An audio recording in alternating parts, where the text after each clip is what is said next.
Welcome to Every Night is Game Night, your home for heavy strategy, awesome theme, and everything in between. Check us out along with other great podcasts at dicetowernetwork.com.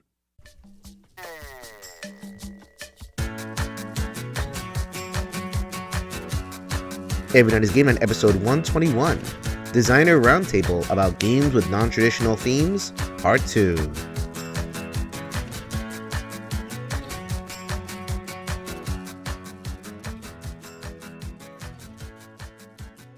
Yo, my peoples, what's up? Welcome back to the Every Night is Game Night podcast. I'm your host, Jason. Thank you so much for joining us. Welcome back to part 2 of our amazing conversation about non-traditional themes. We have 3 panelists, 3 designers who have amazing creativity, amazing sense of humor. If you listened to the last episode, go ahead and give that a listen if you want to hear about combat dentistry and mutated foxes and all sorts of crazy stuff. Let me reintroduce them for you in case you missed that last episode. First, we have Elizabeth Hargrave, designer of Wingspan, which is on pre-order right now from Stonemaier Games. Elizabeth, welcome back to the show. Hi, Jason. All right, next we have Sarah Reed, co-designer of Project Dreamscape, Oaxaca, Crafts of a Culture, and all sorts of fun games. Sarah, welcome back to the show as well. Yep, thanks for having me on. And Eric Royce, designer of Spirit Island and designer of games that will just... What was one of those things? The Tranquility game and the combat dentistry game and the all sorts of crazy stuff. But he's most well known for the game Spirit Island. Welcome back to the show, Eric. Thanks very much. All right. So last time we asked a bunch of questions, went on to BGG, went on to Facebook, and thank you guys so much for contributing questions. This time, I'm hoping to drill down into the designers' individual games and talk about some issues that kind of arise from there, and again, get into some bigger picture questions about like representation, all that kind of stuff. So let's see how it goes. I'm going to start with Elizabeth. Elizabeth, you are the designer of Wingspan. Wingspan, actually, you know what? We went an entire episode. We didn't actually describe what Wingspan was. Should we do that? Let's do. You know what? Let's take the time to do that right now. Maybe you could tell us a little bit about Wingspan. It is the game with lots of cards. I know that. Yes, it is a competitive engine building game with 170 unique bird cards in it. So you are attracting birds to your player mat, which has a pretty picture of your nature preserve on it. And as you attract them with the different food that you're picking up and things like that, your turns become more and more powerful.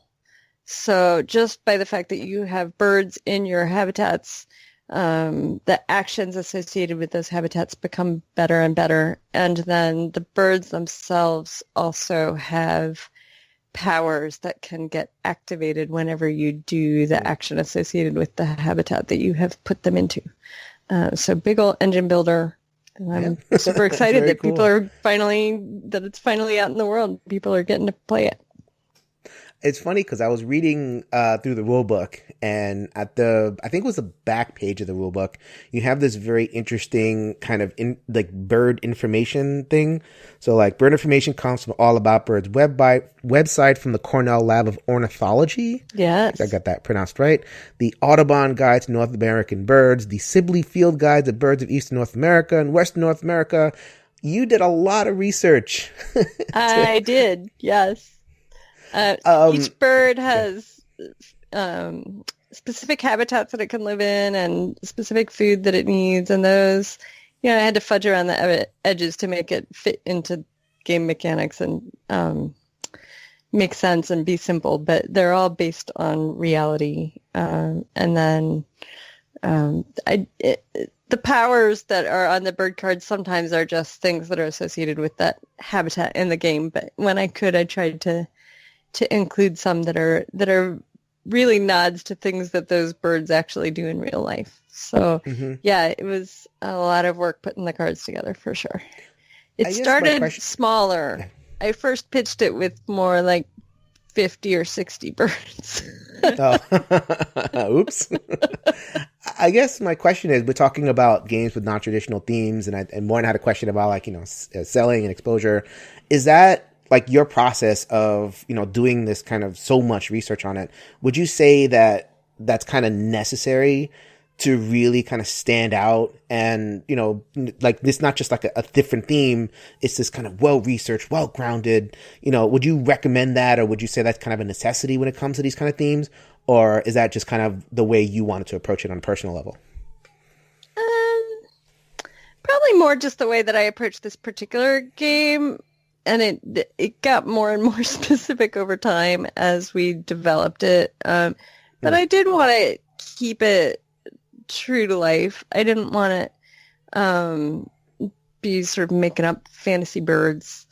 Because the whole inspiration for it was sort of this concept that, so many games are about economics, and there are whole economic systems that are sort of happening in the natural world that have not been milked as game mechanics, but there's plenty of supply and demand going on outside of human life.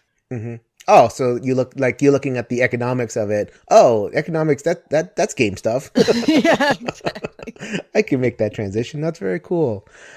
Cool. So let me turn to Sarah. Sarah, in terms of, obviously I was attracted very much to Oaxaca, so I wanted to ask a question about that one. Okay. Particularly, I building on the question I asked Elizabeth about like researching and like, how deep do you go? I think I heard from Carla Kopp, who mentioned your game in another podcast. She said that you did a lot of work to, like, a lot of research in terms of making sure you got the culture right. Mm-hmm. Yeah. And yeah, go ahead. It was relatively easy. So in Oaxaca, there are 5 different decks, and each deck it's a craft. So there's pottery and woodworking and tin, jewelry, and I am forgetting one, but that's okay. Anyways, so it was relatively easy to pick the craft types because you just look up Oaxaca and it's there. I mean, there's very distinct things, and it's because as we were learning, it's a family trade.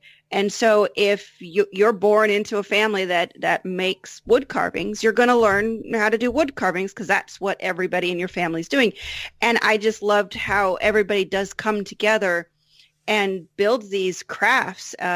Somebody might be carving them and someone else would be painting them or whatever it is. And so what we wanted to do was, because it was definitely, as much as we loved the culture, it was very different, and it was something we weren't too sure about. We looked at what examples were online, and we were able to get in contact with an importer, and that's how we were able to get Ali Brihes for our Kickstarter special edition. Is 100 people who backed for the special edition actually got 4 wood carvings that, could be used as player pawns instead of the little meeples. It's very just decorative, but we really wanted to be able to support the culture. And we thought, what better way than to actually be able to import, and people could actually have art made by the people in Oaxaca that we're trying to celebrate with this game. And so when it came to doing the art in the game, we wanted to be very respectful. And so we were passing the art through the importer, and he was saying that, most of it was fine because there's certain things that everybody does. Everybody makes a wood carving of a giraffe. Everybody does the tin art sun. But there were certain things that were specific to certain artists, kind of like a trademark, but obviously not fully recognized as such. So there was one that it was a hand. It was a tin art, and it was with a heart in the middle of the hand, and it was very elaborate, and it was beautiful. But there's only evidently one artist who does this. And so we had wanted to use that as one of the cards because it's beautiful. But we were advised that would be kind of actually very disrespectful. And of course, that's the last thing we want to do. So there were certain pieces where we had our artists draw them up, and then we passed them through, and we actually had to, I think, get 3 of them redrawn as just something else. Because again, we're not there to steal somebody else's, hard work. We want to help promote it. And so for the alebrijes, we had a limited supply. So anytime somebody's like, well, I wish I could have gotten that, I pointed them to the importer's website where they could buy a different set of animals, but they could buy a set and have them. And then that also helped because this guy goes directly to Oaxaca and buys directly from the artist. So it's the way we could filter support into Oaxaca because it was so much inspiring to us. Mm-hmm. So I'm not sure if you guys have heard last year, there was 2018, speaking from the perspective of 2019 now, there was a game that was based on a native, group of people, and it didn't go so well. Yeah. I know. And speaking of the way that you were talking about, you wanted to be respectful. So this game was called Manitoba. It was published by DLC Games, and they didn't quite go to the lengths that you did. And this controversy where they had like a totem pole, and like a lot of the game was kind of this Euro take, you're building up this totem pole. And it turns out that the culture on which the game was based did not have totem poles. It was just kind of this thing that they appropriated and put into the game because they thought it made sense, quote unquote. Right. So I don't know. I imagine you have some thoughts about this, Sarah, but I'll throw it up open to Eric and to Elizabeth as well. What do you guys think of that kind of like cultural appropriation thing? Was the criticism kind of justified, or or did you have a different reaction to it? Well, it's definitely a fine line to draw because we got criticism too because Will, Ben, and I, we look white. I mean, for Ben and Will, it's in their heritage, but it's not like evident. So we actually got some criticism of why are these white folk appropriating Oaxacan culture? For being on the receiving end, all we can do is try to explain what we did, why we did it, and hope that helps ease it. Now, when I feel that you don't go to the proper steps, if you're not of that culture, and you don't even attempt to try to find somebody from that culture to help advise you, or, there's even some basic research you can do online to find out whether or not totem poles are actually in that culture. Or as I've heard, like from Carla, she wanted to do a totem pole game, I think. And she was talking to somebody from that culture, and they said it's actually very disrespectful. Totem poles are very personal symbol, and so to have that in a game would be very disrespectful to that culture. So I think there is some length that people should go, but on the other hand, I just in general feel that when you get to the extremes, that's never a good territory to get into. So I don't know, it's a fine line to walk, I think. Mm-hmm. Eric, going to Spirit Island, Spirit Island comes kind of close to that sphere of, indigenous cultures and all that kind of stuff.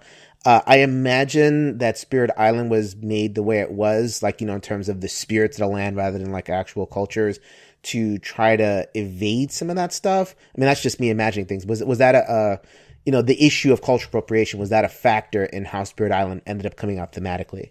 Oh, absolutely. Yeah. No, the reason that the Dahan are a fictitious culture instead of a specific real one is half or more than half to avoid appropriating the culture and or religion of any particular group of peoples. Because, I get the question, not often, but often enough, of like, hey, why didn't you use actual spirits from some mythology or other as part of Spirit Island? It's like, well, because that would be kind of rude. The other half of it was that I did want them to be able to be accessible, might not be the right word, but I wanted for anybody who had, as part of their culture, like, we have been colonized, I wanted them to be able to sort of be able to, if they felt like it, project their own culture onto the Dahan, sort of make them it's an impossible task to make it a culture which is simultaneously specific and generic. Like, you can't do it. But as much as possible, I wanted to make it sort of the sense of clearly an island culture, clearly, a particular level of technology, particular some things which are common across many island cultures across history, and try and avoid any big banners of but it's from this one place. I did some research on cultures across Oceania and in the Caribbean and around, in real life, the vast majority of colonization ended up happening sort of on the African continent proper, but in an alternate reality, what if there were islands off of Africa? What if more colonization happened there? Sort of trying to imagine what those could have been. I don't know how well I succeeded, but that's what I was trying for. Eric, as you were brainstorming, was there anything that you sort of came up with out of the blue and then realized as you were doing research that you had actually hit the nail too closely on the head and you needed to make it more generic because it was very close to a specific cultural thing? Not too much, because I found the problem is the biggest problem I found with the culture issue is that because I was deliberately trying for something which is not specific but shares commonalities, there are a lot of cultures out there. I did not have the time and energy, especially with the newborn, to research all, 2,000 different cultures and, island cultures which we're aware of. So, I looked in places. There were a couple of times where I managed to avoid it by sort of survey books like tattooing. There was a great book about which was a survey of tattooing practices across Oceania, which I'm probably mispronouncing. But and sort of offered here are specific things which different cultures do. So I'm like, okay, steer clear of the specific things. But I don't think I ever did there was one area, scarification. It's not that I specifically ended up using something from a particular culture, but after sort of immersing myself in, the literature about all this stuff, scarification and the use of sort of ritual scarring and this and that, the other thing, became totally normalized for me in my brain. So I'm like, oh, okay, great. Of course, we'll include that because it's done in a lot of different cultures in these varying ways, and, make sure to use it in an appropriate way. But then when I kind of came back to it a month or two later, looked at it and like, oh, except the context which most sort of North American gamers are going to have is that scarification is this very exotic thing. And so it's the sort of exotic othering, and okay, maybe that's not such a good idea to include. I should, probably, step back on that one. So that was probably the biggest, feeling like I nearly put my foot in it and trying to back off. That's a great example. I feel like with that game, I forget the name of it, the game that had the totem pole on the cover. Manitoba. They had sort of published this statement about, this is an amalgam of many native cultures, but then they were so strangely specific with their artwork. Yeah. It didn't feel like it was a fictional culture. It was just a hodgepodge of things that didn't make sense to each other instead of something truly new and unique. Yeah, and advertised. And I think that's sort of where that fell down compared to Spirit Island, which was created from whole cloth and instead of throwing random things together. At least that was how it felt to me, but not being part of all of the island cultures. I don't know, maybe they're... and if anybody here is listening and is from an island culture and wants to give me critique, feedback, suggestions, I am totally open to that. Please let me know. It's how I can do better in the future.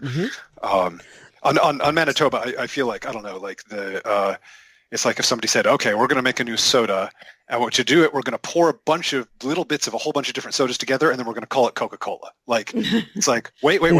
There't many things wrong with this scenario. You should probably step back and not do that. So then, okay, so I'll be kind of transparent with my position. I'm a liberal guy. Obviously, I have a panel on diversity and panel on, non-traditional themes. So obviously I'm interested in this stuff, but I'm also a person who's engaged in the community, a psychotherapist, and I have conservative people who I see as as clients and everything. So I'm very interested in kind of the dialogue, right? So then, hearing the best of the dialogue. I don't want to feed the trolls. There were some people that were you had the backlash, then you had the backlash to the backlash. Yep. And some of that was like, whoa, and I don't want to deal with that. But I want to talk to the person who says, like, okay, all three of you guys are like, you bending over backward, trying to be as respectful as you can, doing all the research, Elizabeth with her birds, and Sarah with the Oaxacan culture, and you with the Pacific Islanders and the different cultures there. You're all bending over backwards. You're doing this research. What's the point? Why bother? We're playing games. And why are we getting all bent out of shape because of games? And it's like, okay, they screwed up, and they probably should have done a little bit something different. But why are people getting so hot and bothered by it? It doesn't affect you. None of you guys are Manitoban. None of you guys are Cree. So why do I have to hear 30 pages of flame about how this is disrespectful and this is this, that, and the third thing? I just want to play a game. So I'm trying to kind of state what the counter argument to that is. So I'd be interested to hear, as designers of, very respectful games, how you would respond to that particular perspective. Well, games are an experience. And so for me, if my goal is to get my players to experience a specific culture, or even an idea, if you're doing something really abstract, such as warm and fuzzy feelings, I'm going to do my best to get the game to work to create that experience that I want. And so a game that has conflicting thematic elements or even conflicting mechanical elements, it breaks that experience. And that's what really, I think, not really, but one of the things that people are upset about is it doesn't work together. And so it breaks down the enjoyment of the experience, because people talk on and on about games that they just got immersed in, and there was nothing that threw them for a loop. And so for me, it's, can I create the experience that I want to? And then like with Oaxaca, it's, I want people to see this culture in the light that I see it in, and celebrate it and enjoy it, and want to go find more of that culture and experience it outside the game. Okay. Anybody else? Eric, it sounds like you've done a little bit of thinking about Manitoba. So if you want, I don't know if you engaged with that particular kind of argument. So my thoughts on it are twofold. There's sort of two pieces. There's the, why does anybody care at all? And then why is there such a big brouhaha? And the why does anybody care at all? I feel it's sort of not doing or appropriating elements of a particular culture especially without doing any sort of outreach or research, is rude. It's not a life or death thing. It's not bad, like the actual events of colonialism were bad in terms of like shooting people in the head or sending them off to re-education camps, but it echoes of those treatments, and it's something which makes people in those cultures unhappy, and it's a good thing to live your life not being rude. Don't cut in line at the post office. It's rude. Is it a matter of life or death? No, but you're going to make people unhappy if you do it, so don't do it. Don't be a jackass. As for people, why people jump on the thread so much, it's because there are a number of people and institutions who do this sort of thing a lot, to the level where it seems very evident that they don't realize that it's rude, or if they do realize, they don't care. So it's the difference between seeing somebody cut in line at the post office once. You go, maybe you get a little annoyed, but it's like, okay, maybe they're in like, some sort of stupid rush, or they have an emergency at home. Okay, I'll cut them some slack. Versus noticing, all the bankers in the financial district always cut in line at the post office, or nearly always cut in line. And that becomes a pattern. And when you see the pattern, it gets even more frustrating. It becomes even, both more of an ongoing repeated sore spot. And also it becomes clearly apparent that it's not a one-off thing. It's not something which is just going to stop on its own. It's something that's only going to stop if people speak up about it. So it's important to speak up about. I'm glad you mentioned that. I think that is the number one issue that I have in terms of like bridging that gap, is trying to help somebody see that we're not just talking about this one game, which is, that's kind of the go-to, right? Like, this is just the game, blah, blah. Like, this is one drop in a bucket of stuff that keeps happening. So, like, I'll mention in, like, Puerto Rico, I'm Puerto Rican. I don't want a boat full of brown chips that are being sent into the plantations. And, like, I know it's been argued over and over again, and people, like, I bring it up and people are like, oh, we argued this already. Like, but we keep on having the same argument. It's this, it just recurs over and over again of, like, how to, like, show this to somebody who would be affected. If they react badly, maybe you go in a different direction. And that showing of people who would be affected just consistently doesn't happen. So I guess, so it's that's the biggest thing for me. It's like the patterning is the most difficult thing to kind of communicate, if that makes sense. Yeah. So I know, Elizabeth, a lot of your games are about, like, animals.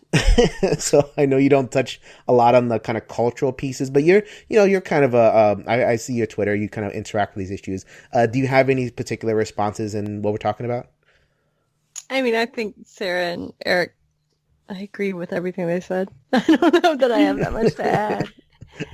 I mean, I guess the one thing that I would add is, like, okay, you're being rude to that culture, which may or may not contain people that play your games, but then also, like, if I played Manitoba, even though I'm not from that culture and not being personally offended by your inclusion of, like, things that don't make sense, it's just going to affect me as a gamer as well, because I happen to be someone that knows that set of stuff is broken together.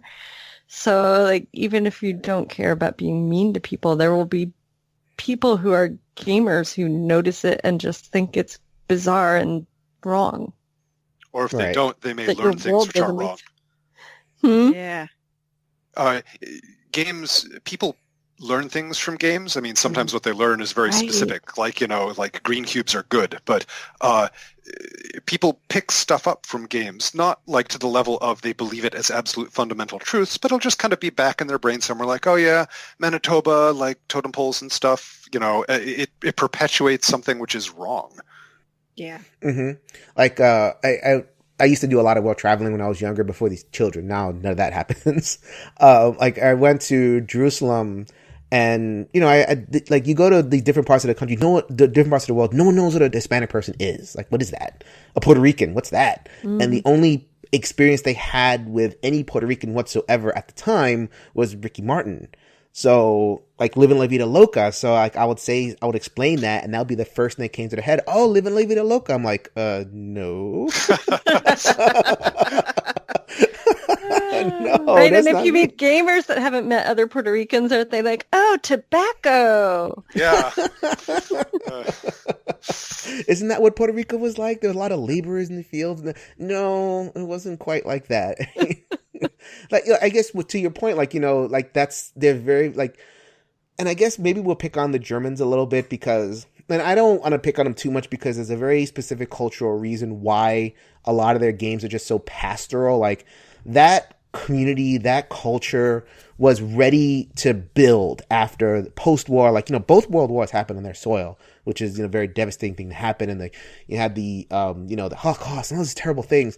And as a culture, they just wanted to, like, kind of move on and build and be pastoral. So all these games came out that were, like, about pastoral stuff. Catan came out. Catan was, like, a lot later, but, like, that whole culture was just ready. Like you were saying before about cathedrals. What's a year without building cathedrals? That's what they wanted to do. So I get it, and I affirm that, and that's great to build. It's just what ends up happening is, I guess the pendulum swung on the other side, where as as those games start to multiply, they're starting to look into other cultures. Like, okay, let's build there. Some other kind of parts of the story got a little bit written over, which I guess that's what the point of a conversation like this is, to say, okay, that's cool, but maybe we can go a little bit different direction. Like you were saying before, Eric, if you don't call it out, then it's never going to change. Okay, so I wanted to, I guess this last part of the conversation, like we're talking about, like, there was a specific thing about culture and games themselves. I wanted to talk a little bit, get your feel for designing, like just the, like not just like designing, but the designers. So like how important is it to have representation, right? I'd like to actively seek out, you know, like the different voices and all that kind of stuff. So, you know, like there's this big kind of discussion, right? Like how much should we emphasize, oh, we have to have more women designers, we have to have more minority designers, we have to have more this, that, and the third thing. Like there's some folks that would say, okay, we have to have it, we have to actively reach out for it. But then you have that kind of backlash of folks, again, I'm not feeding the trolls, who say, well, the door's already open, you know, we're not stopping you, so why do we have to like emphasize it and throw it at people's faces, and, you know, just like, let's just let it happen, you know, nothing stopping Elizabeth Hargrave, nothing stopping Sarah Reed, nothing stopping these people from designing, just let it happen, and let's not like talk about it all the time. So, like, I mean, have you guys kind of experienced that, like, you know, kind of that back and forth argument, and do you have any thoughts about it? Well, Yeah, I have so many thoughts. yeah, that's kind of the hard part. Sorry. So, what were you gonna say? People definitely notice, right? All of the names on the front of Wingspan are women. So it's me and 3 female designers. And that got a big shout out when the game box first was announced. And lots of people were super excited about it. And then there were the few trolls that were like, or, you know, okay, it's a legitimate concern, right? Like, why do we actually care? I'm going to judge this game on its merits, and I don't care who the designer is. I just want it to be a good game. Fair enough. But to me, as a woman who has been, you know, going to playtesting events for the last 4 years, where I am often the only woman in the room, it means a lot. And it means a lot to me to hear women on podcasts. It means a lot to see publishers and events reach out to make sure that there are more participants who are women, who are people of color, because it hasn't been happening naturally. And for me personally, it felt like a huge barrier to walk into these spaces where I was clearly the odd one out, and to just keep doing it because I wanted to make my game. And I never, in those playtesting spaces, had negative experiences where people said to me verbally, "What are you doing here?" But it's still daunting to walk in and be the only person who looks like you in a room of people who are very similar to each other. Yeah. Go ahead, Sarah. I agree completely, because there's a difference between the door being open and someone welcoming you in. It's kind of like, it's like the glass ceiling that's existed for years. You can get to a certain point, but if you don't have help to get past that threshold, it's not going to happen. And so it does take some of us, like Elizabeth said, being very brave to be the only person like you in the room, and not to just feel like, okay, I should just run away right now, because how do I relate? And I think that's the key point, is seeing more women, people of color, different cultures, seeing them on the game box, seeing them in the booths at conventions, seeing them just everywhere. It's inspiring, and it helps people who might be shy and might not have the courage to do it on their own, but they can see, hey, that person is doing it. I'm like that person. I mean, this goes back to like the deep-rooted, you know, teaching children. If you don't tell a girl that they can do science, and you don't tell a boy that they can do fashion, they're going to learn, whether it's stated or not, through actions and what they see, what is right and what is wrong. And we need to break that down. And so, yeah, it really shouldn't matter. I cannot wait for the day where it does not matter. who you are, what color your skin is, what gender you are, what gender you identify as, but we're not there yet. We still need those panels that are made up of these minorities, and they don't need to be just, this is a panel of minorities.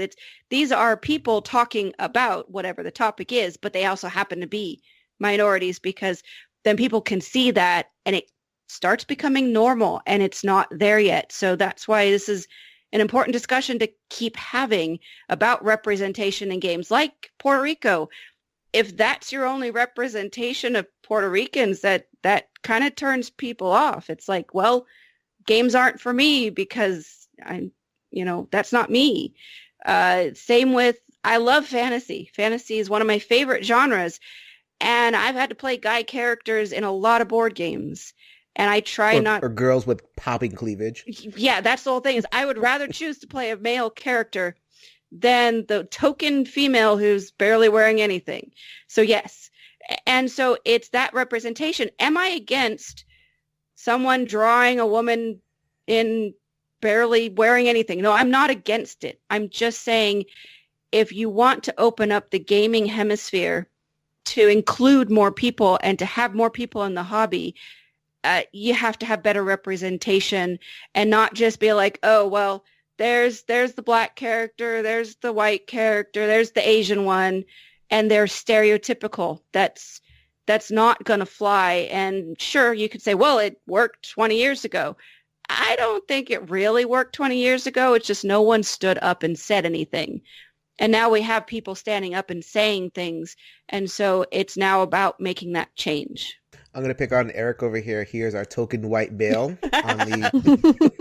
Yep. So yeah, I mean, it's I wanted to speak last year because really my experiences are the only time I've ever been sort of that sort of minority has been as a stay-at-home dad, when I would be like the one guy in the room of 19 women, and other than that, I am generally in the privileged majority.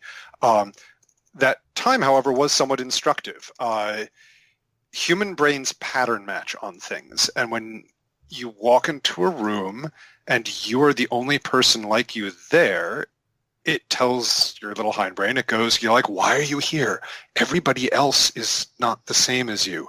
Are you sure you're supposed to be here? And that takes effort. Like, I only experienced it on playgrounds and like, cafe meetups, but I have been told by women in my life and read women online saying, like, it's not easy to walk into a room full of 16 guys and then you can't just effortlessly feel like you belong. That like human brains don't work that way.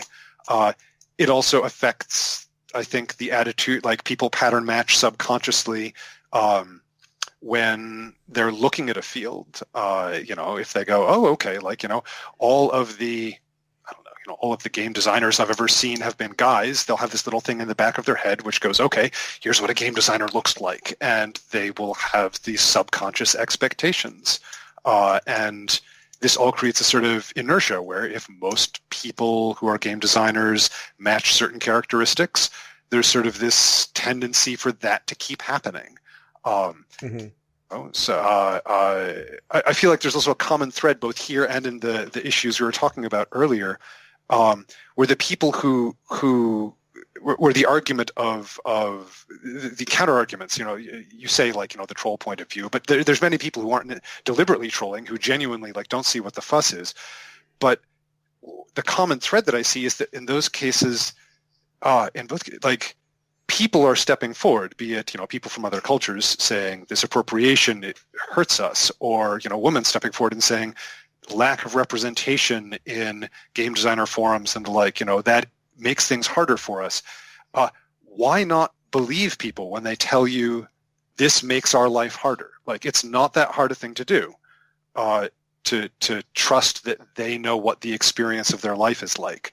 And their experience may be different than yours because you're coming from a different place. And I think I don't know if that was get into a real chicken and egg situation too, right? So I have a friend with 3 daughters, and they notice acutely when there are or are not female characters in the games they are playing and will fight over who gets to be the female character. We had a screaming, crying match once over who got to be Hermione in the Harry Potter game. Yeah. But then those girls who are growing up, or, you know, girls from Sarah and my age who grew up never seeing female characters in our game. Like, how many women did not become gamers because of that? Exactly. And then how many women did not become designers because they never became gamers? Yeah. And I think it's just like an ongoing cycle. Yes. Mm-hmm. Yeah. I think this entire conversation is trying to answer that direct question. What is the big deal? Like, it is a big deal, like, for various reasons. I mean, it's a big deal for, I guess, I don't know, is it too much to call it like justice or fairness, in the sense of, like, you know, there's been a certain kind of representation pattern that has been existing, and it is whatever, but it necessarily has left out these other groups, and that's not fair, and that's not just. And, you know, and it's important because of what Elizabeth was saying, like, you know, it's important for gamers to kind of be able to look at, in any sphere of life, but like, we're just talking about games here, but like, to be able to look at something and say, okay, there I am. You know, I've been very obsessing about Black Panther. Black Panther's my favorite movie of all. It's like, the movie's amazing. And like, you know, not just because, you know, that it's a cool movie and I love Black Panther, I love Marvel, but, you know, my kids, you know, I have a Haitian wife, my kids are Afro-Latino, and they're going to look at, you know, they're going to look at these heroes and think, wow, you know, that I can do that. That's me. It isn't just a theory that's me. Like, that's really me, you know, and the music is me. You know, the Kendrick Lamar is like, you know, he's a soundtrack of like the biggest movie of all time. And that wouldn't have been possible 20 years ago. Like, that's really kind of important on a justice level. And then there's even like this other level. And I think I kind of want to end on this of, like, when you have diversity, when you have these different voices, it actually makes gaming better. Mm-hmm. Like, Sarah, you were on this when you talked about, like, Manitoba is a strange game because it just doesn't work. Right. Like, there's an immersion, there's an experiencing. Like, whenever we want to play like a game that's worth its salt, which is why like Spirit Island's amazing, and, you know, all these games are amazing. They're not just cool mechanisms. It all works. It all makes sense. Like, you know, these Dahan and these spirits and these interactions and stuff. It works not just on a mechanical level, but it works on an imaginative level. And we get that when we listen to different voices, we get those different experiences, and we get things that make sense. So it's like, not only is it like a justice/fairness issue, we get better games. We are a better gaming culture for seeking out, not just like opening, you know, leaving the door open, but like to actually have somebody that welcoming, encouraging, say, okay, we need more women, we need more people of color. Like, we do need to encourage this because we all benefit. Mm-hmm. You know, we all get better games out of it. I guess that's kind of my little. That's kind of why I made the full disclosure. After like 90 minutes of podcasting, that's why I made the panel to get my little to get my stuff out there. I mean, I guess you guys would agree. Like, you know, I mean, do you guys have any just kind of response in terms of like, you know, the wider gaming culture, like, you know, diversity, kind of like, if we want more diverse games, we need more diverse people making the games. Yeah, we need more perspectives. I mean, kind of like our discussion on different themes and unique themes. When you get a lot of people that are like-minded, you're going to get the same type of games over and over again because that's their sphere. That's what they're used to, their wheelhouse or whatever. But as you start inviting more people in that think differently, they have a different life experience, they're going to come out. I mean, some people say from left field, but from them, that's their life and they want to share it. So if they can come forward and we can help them, promote them, then we can get more interesting games. We can get more diversity and have a wider variety of games to play. I think it's a win-win situation all around. All right. So, I know we had like this kind of, you know, broad political and cultural discussion and everything. I mean, is there, and we talked about like non-traditional themes. I mean, is there anything that you guys have thought or, you know, kind of thoughts that you've, you know, kind of put to the side and you say, okay, I want to come back to this. Like, is there any other kind of closing statements you guys want to make before we sign off? I wanted to thank you for putting this panel together. I think this is both an interesting thing to talk about and a thing that merits talking about for because it can. There's a lot of I guess sort of having this conversation can result in a lot of good things for a lot of people, and so it's thanks for putting it together. Yes. Yeah, absolutely. This has been great. All right. So, as I said before, this panel, we are going to launch this episode. This will actually be the second episode that we've released in the new year. I believe that Wingspan will be open for pre-order for the length of January, something like that. I'm actually, honestly, not entirely clear. From January 2nd to 8th, I think there's special discounts available. And then, yes, I think indefinitely you can always order it on the Stonemaier website. But after a certain point, he's going to release copies to distributors for the retail release date, which is in March. And so there's some question of if you wait too long to pre-order on their website, will there be copies left? We'll see. Got it. Mm-hmm. Fingers crossed. And what else do you have coming down the pipe, Elizabeth, besides Wingspan? So Tussie Messy will come out sometime in 2019. I think Button Shy had so much success with Sprawlopolis that shifted their schedule a little more than they expected. So I don't know the exact date for that. But the goal is still to get that out in 2019. And then I have a few other things I'm working on, but nothing else signed yet. Okay, and Eric, the Kickstarter launched last year for Spirit Island expansion, Jagged something. Jagged Earth, yeah. Jagged Earth, there you go. That's currently one of my heads down projects. The other is a real-time dexterity strategic co-op called Science or Die, which should be kickstarting with Grey Fox Games sometime in early 2019, Q1, Q2. It is you are both designing and then physically building with wooden blocks, sort of in abstract molecular structures to try and cure deadly diseases. Similar theme to Pandemic, but somewhat tongue-in-cheek. We do previews for Kickstarters on our show, so if you wanted to come and share a little bit about the project, we should probably connect and we'll talk about it. It sounds like a lot of fun. I'm a fan. I mean, cooperative is like, ooh, yep. Cooperative. I'll take it. Yeah, I got no idea what the timing is. I'm hoping that Kickstarter happens after my handoff date for files for Spirit Island. Otherwise, my head might explode. And Sarah, you were mentioning before about a little bit of a shift in your process. Your partner Ben is moving on to other things. What's in the future for you and for Will? Well, we're like most designers, we're working on them and pitching them. Nothing currently in terms of talking to publishers. We did pitch a couple at Origins.